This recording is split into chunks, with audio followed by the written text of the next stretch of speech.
With financing, the on-road price comes out to around $40,000, and if you pay in full, it's about $42,000. Today, let's take a look at the Mercedes-Benz C260L Night Edition, whether it's worth considering, what its pros and cons are, and whether it's really worth spending an extra $3,000 to upgrade from the standard sport version to this Night Edition. The car is about 4.82 meters long, with a 2,954mm wheelbase and a curb weight of 1.76 tons. The 1.5-liter engine has often been criticized, but its acceleration is actually decent. With 204 horsepower moving a body that weighs over 1.7 tons, the real-world 0 to 60 mile/hour time is about 7.5 seconds.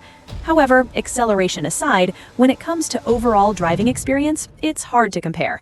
At the same price point, you could get a BMW that does 0 to 60 miles/hour in around 6.1 seconds with excellent handling, or the newly released Audi A5L, which features front and rear lightweight 5-link suspension and delivers outstanding chassis refinement. So in daily driving, the power is sufficient, but overall handling and ride quality aren't its strong points. As for this so-called Night Edition, on the exterior it replaces the original chrome trim with gloss black elements, adds a small ducktail spoiler at the rear, and swaps in AMG-style 5-spoke wheels. However, the wheel size remains 18 inches, and the tire specifications haven't changed. The large black rim edge actually makes the wheels look a bit smaller visually. The black side skirts at the bottom are a nice touch. Paired with a white body, they create a lifted rear, tightened stance visual effect that makes the side profile look more dynamic and ready to move.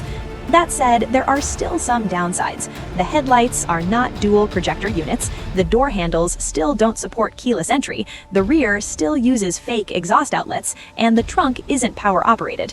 After opening it, the trunk capacity is about 450 liters, which is just average. The rear seats don't fold down, but there is a hidden storage compartment underneath.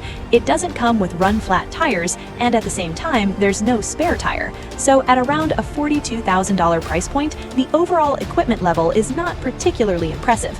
At this price, you could also consider relatively newer, low-mileage used models in the same segment.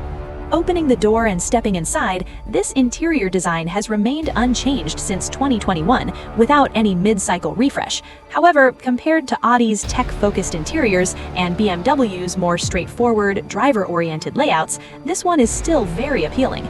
The combination of glossy black and silver trim panels, along with richly layered ambient lighting, looks great both during the day and night. The flat-bottomed steering wheel integrates glossy black multi-function touch controls that support both tapping and swiping, giving it a very refined feel. Some features may not be used often, but their presence adds a sense of quality. The digital instrument cluster and central display also offer multiple themes, which, combined with the ambient lighting, can create different cabin moods. For many buyers, especially women, once they see an interior like this, it becomes hard to focus on things like BMW's handling or Audi's chassis refinement. Moving to the rear seats, with a 2.95-meter wheelbase, legroom is definitely not an issue.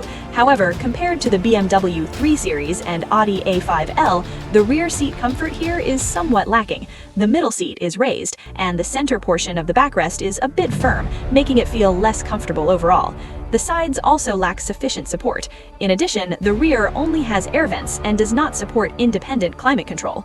In terms of configuration, compared to the sport version, this Night Edition costs about $3,000 more. Aside from the different exterior styling, the additional features include blind spot monitoring, welcome lighting, auto-dimming interior and exterior mirrors, and a 15-speaker Burmeister sound system. As for the sound system, if you've never experienced it, the standard audio might feel sufficient, but once you've tried it, it's hard to go back. However, the sport version also allows you to add this Burmeister system as an option for only about $1,100. So if you're not particularly interested in the Night Edition styling and are only after better sound quality, upgrading to this version may not really be necessary.